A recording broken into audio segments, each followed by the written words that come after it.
Hey, what's up everyone? This is episode 7. I'm going to give you an update on the how the veggies are coming along.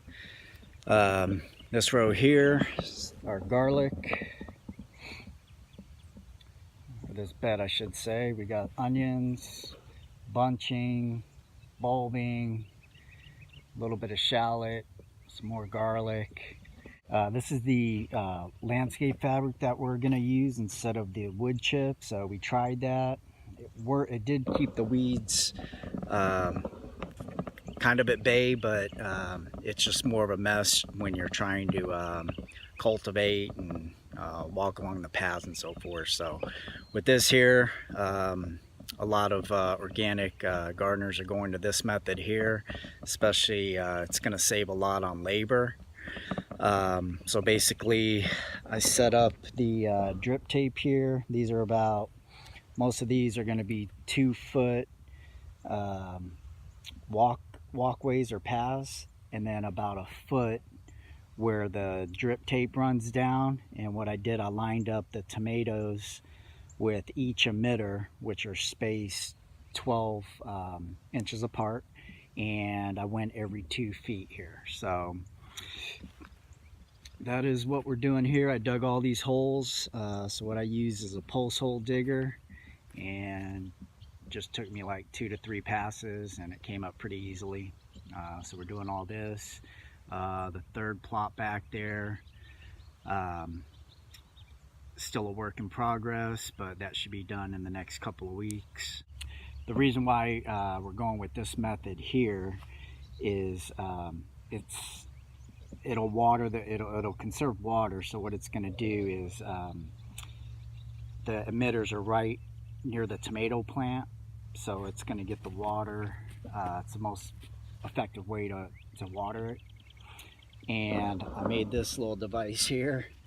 I was looking online for, it's called a colonier hoe, and I needed something that was only like 3 to 4 inches in width to get in between, you know, when I'm cultivating here, or I should say weeding the garlic, onions, lettuce, carrots, anything that's really close together like this.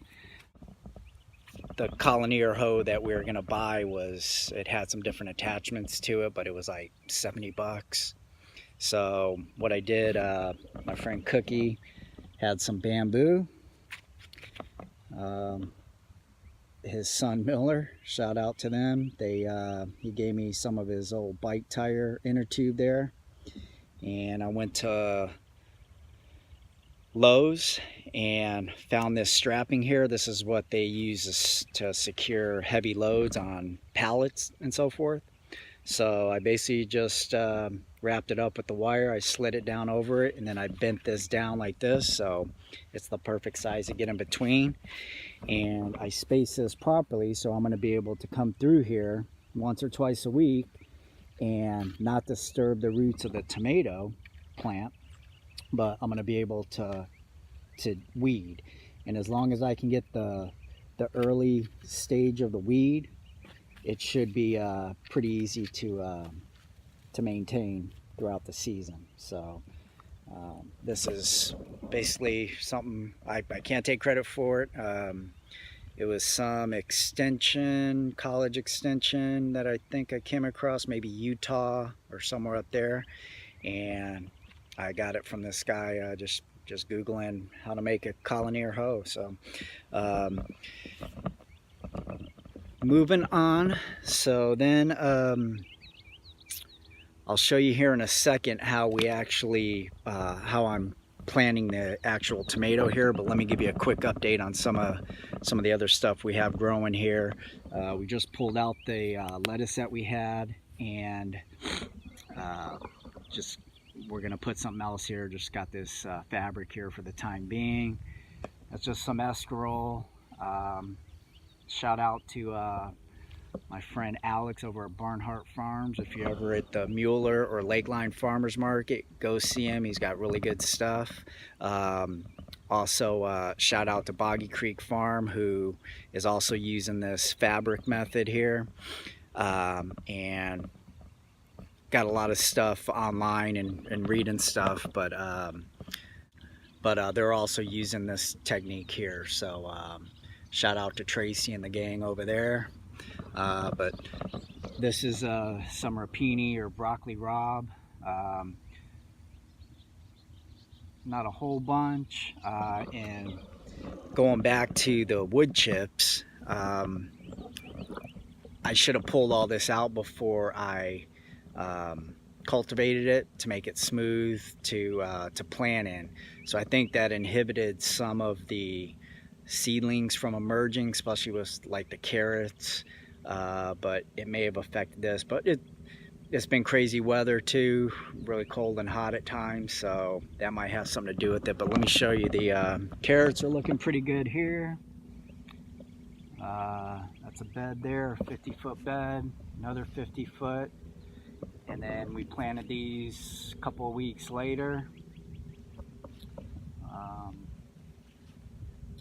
And then we've got some radish here, we've got some spinach, and then we have more lettuce here. So that is the first plot there. So let me show you how we're planting these here. And these are San Marzanos, about 32 plants there that we had.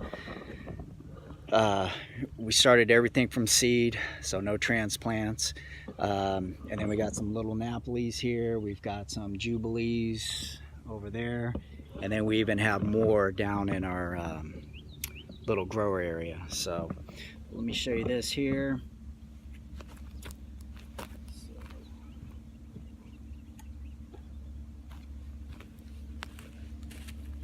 Basically, I just took the post hole digger here, went down like this, got the dirt out.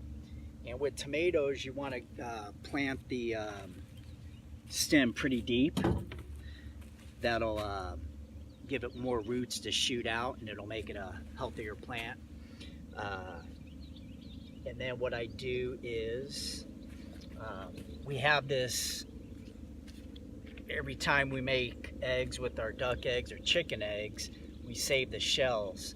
So for the past 6-7 months, we've been saving all these shells, and then I grind them up, and then I put it on about 200 degrees in the toaster oven just to make sure, you know, that there's any salmonella or anything like that, that it's killed off. So this is a way to get calcium.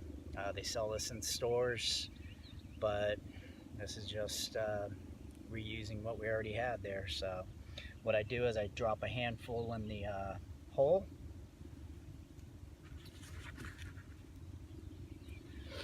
When we do that, I've got to put a handful of turkey compost.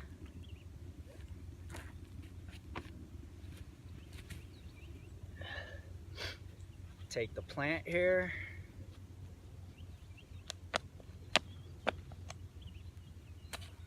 See, beautiful, the roots look really good.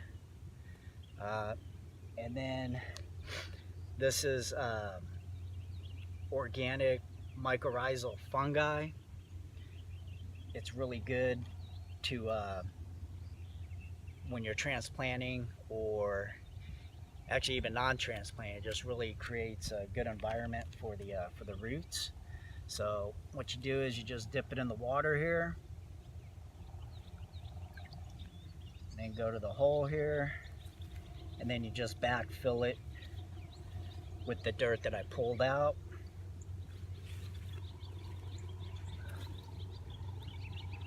You can see that tomato, the stem is down deep, which is good.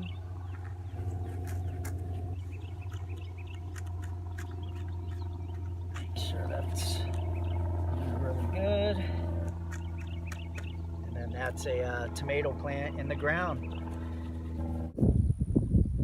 Okay, hey gang, April 27th, just wanted to give you one final update on episode 7 here. We got our basil, oregano, parsley looking really good. Got a couple beds of carrots, and those are probably about 2 weeks old. Got still about 4.5 beds of carrots that are ready to go. Put one up here and show you this. There's a nice red, purple one there. This might be the cosmic purple, I believe. So we will have a ton at the market tomorrow, a ton of carrots. We have planted a little bit more lettuce here. This is like supposed to be a summer bib, it's called, so it's going to do a little bit better in the heat. And up at the top there we have the last of our spinach, which we just had the other night in the stir fry, and it's amazing. Got a little bit of lettuce left here, about a row of that. Over here, the second plot, these are all our peppers. We've got eggplant, and these are all the tomatoes. You can see here from the first earlier in the episode when I showed you how to plant them, what they look like now. So a lot of them have quite a bit of fruit on them, and they're looking good. So we're doing the Florida weave for the California weave method. It's just a string that you string along on both sides, and that kind of supports them with all the stakes that I have here. There's some onion here, white, red, garlic, which I showed you earlier. I've got some of the multiplier onions here. And then we just finished this, well, not totally finished, but finished for maybe about a week or so. Then I'm gonna maybe get plants some more over here. But I did a half row of these Roma bush beans down there, a little bit of baby spinach. I know it's late in the year for that, or late in the season, but it's supposed to be ready to harvest in about 20 days. So I may have to put some shade cloth on it. And over here, this is where we're going to do all of our vining fruit and vegetables. So we've got watermelon here. Down here we've got cantaloupe. It's looking real good. Those have all germinated pretty good. Here we have lemon cucumber. So it's supposed to be I believe a round yellow cucumber that kind of has a citrusy taste. So looking forward to that. These are just called the straight 8 cucumbers. So we've got 4 or 5 of those plants, and then we've got some zucchini here. I am gonna do another row here. How I did this is how I put the holes in. What I did, just made this here. It's